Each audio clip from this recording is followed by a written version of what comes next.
Okay, Assalamualaikum warahmatullahi wabarakatuh dan selamat pagi. Okay, so ini adalah slide terakhir untuk chapter 1. Okay, types of pots. Alright, okay, so previously we discussed about apa tu? Dari segi fungsi pot tersebut, sama ada satu fungsi penerimaan satu jenis kargo ataupun berbagai jenis kargo, which are polyfunctional pot and monofunctional pot. Okay, which one is one? Okay, the mono is limited area of cargos, whereas the poly, okay, so polyfunctional, they receive many types of cargo. Okay, so next we learn about fishing pot, and the other one is inland pot. Okay, so we have few other types of pots. Okay, so let's look at the slides. Okay, so kita ada hub, center or mega pot. Okay, so hub, center or mega pot. Okay, as its name, mega kan. Okay, so nama dia mega.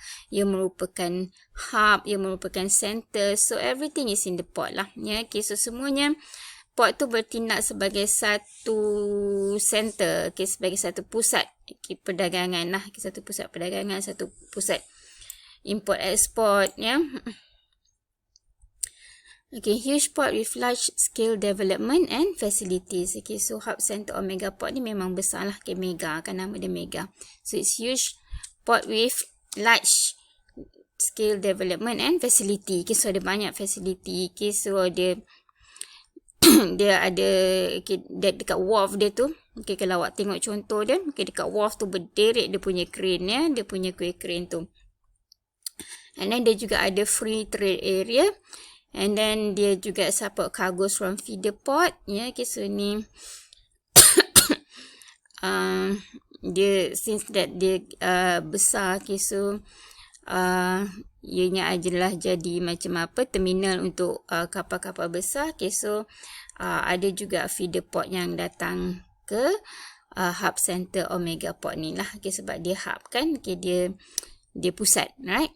Provide additional utility services such as ship repair service, customer support, crew members. Okay, so dia ada banyak facility dan dia punya service utility, service tambahan yang lain pun banyak lah. Okay, so sebab dia hub, okay, dia satu pusat. Okay, semua-semuanya ada kat situ. Okay, so tu adalah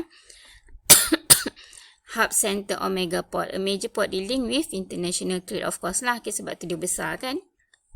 Macam airport juga kan, international airport dia besar, right? Okay, so everything is there. Okay, so again, hub, center of mega port is huge. Ada banyak facility yang lengkap yang boleh support lots of vessels at one time. Yeah, uploading and downloading many vessels at one time. Okay, dia ada juga free trade area. Okay, dia terima juga cargo from feeder port. Okay, dan dia ada banyak servis tambahan. Dan ia handle, most of the time ia handle international trade. Okay, so that is hub, center or mega port.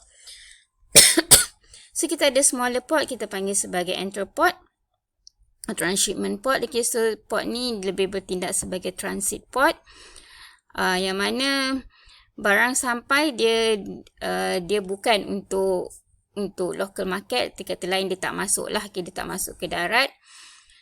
Okay, dia adalah untuk kalau dia masuk pun dia akan pergi ke inland port ya. Goods arrive not from local market. Kalau dia masuk pun dia akan pergi ke inland port. Okay, yang mana di inland port ataupun di seaport tu sendiri, dia akan disimpan ataupun di repackaging dan sebagainya.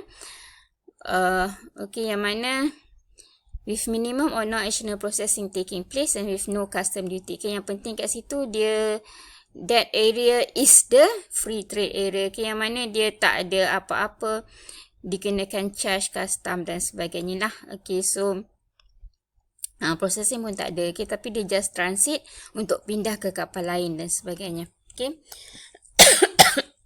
Okay, macam contoh macam feeder port tadi kan. So macam feeder vessels kan, okay, dia sampai dia hanya pindahkan barang ke kapal lain lah, okay, so ataupun dia simpan dulu, okay, tapi bukan untuk penjualan di dalam negara tersebut, okay. Kenapa ada entrepot? Okay, actually zaman sekarang tak berapa nak ada entrepot, okay, tapi dulu kenapa ada entrepot? Sebab nak overcome long distance travelling risks, okay, so naik kapal jauh kan, okay, so kita pergi yang dekat-dekat saja, okay, lepas tu kita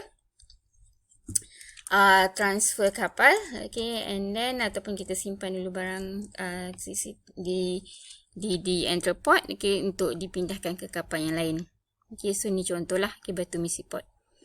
Okay, so tu entrepot, dia lebih ke sebagai transit port. Kenapa dia transit? Sebab bukan nak jual di negara tersebut. Okay, dan apa yang penting kat situ ciri dia? Kat situ ciri dia, dia tak ada custom. Dia tidak ada kenakan custom duty. Okay. Okay, mungkin digunakan penyimpanan lah, tapi akan dipindah ke the next transport untuk di re-export semula ke negara lain. Okay, next kita ada feeder port. To feed and distribute cargo from major ports. Okay, nama feeder. Okay, so dia ni jadi feeder lah. Okay, dia bagi barang. Okay, dia jadi tempat menerima barang daripada kapal-kapal yang lebih kecil lah. Okay. Biasanya kita ada feeder vessels. Okay, dekat feeder port biasanya kita ada feeder vessels juga. Okay, perkhidmatan feeder vessels. Okay, feeder port to feed and distribute cargo from major ports. Okay, so kenapa kena ada feeder port? Sebab ada port-port yang kecil yang large vessels tak masuk. Okay, so like big vessels, okay, dia banyak barang, okay, so dia biasanya dia jalan long distance, okay, so hanya port-port besar je dia singgah, okay, so dia tak singgah kat port-port kecil. Okay, so macam mana barang nak sampai dari country yang kecil-kecil ataupun places yang smaller places kan, okay, so kita ada feeder port, okay. Okay, so overcome the problem of inaccessible port for large vessel. Okay, contoh, dia tak sampai, okay, the vessels tak sampai, the international vessels from States ataupun Europe tak datang KK kan. Okay, so dia hanya sampai Port Klang. Okay, so mungkin North Port of Port Klang, okay, dia akan bertindak sebagai feeder port kat situ. Okay. Okay, large vessels do not go to feeder port due to not much to load and unload or inaccessible. Okay, so di mana feeder port ni biasa port yang lebih kecil, yang mana large vessels tak masuk. Okay, large vessels tak masuk. Sebab apa dia tak masuk? Sebab tak banyak barang nak ambil. Okay, dia kapal besar, rugi pergi tempat yang tak banyak barang nak diturun naikkan kan. Okay, so rugi. Okay, so ataupun memang port tu terlalu kecil yang mana dia tak boleh nak masuk. Okay, tak muat nak masuk. Okay, ataupun tak cukup dalam untuk dia masuk. Okay, contoh kat sini, feeder port feed feeder vessels. Okay, so dekat feeder port dia masukkan barang ke feeder vessels, okay, yang itu kapal yang lebih kecil. Feeder vessels go to large vessels in other bigger port. Okay, feeder vessels also receive cargo from largest vessels to transport to other smaller ports. Okay. Okay, so tu adalah feeder port. Okay, so dia pindahkan barang, dia jadi macam pengagil lah, okay, daripada port-port kecil kepada kapal-kapal yang lebih besar. Okay. Okay, so tu adalah feeder port. Okay, domestic port ni adalah port, national port lah. Okay, so port within and situated in a country. Okay, port-port yang ada dalam sesebuah negara. Yeah. Provides natural outlet for surrounding hinterland. Example, Jafarabad Port in India. Okay, so dia bertindak sebagai domestic port. yang mana dia lebih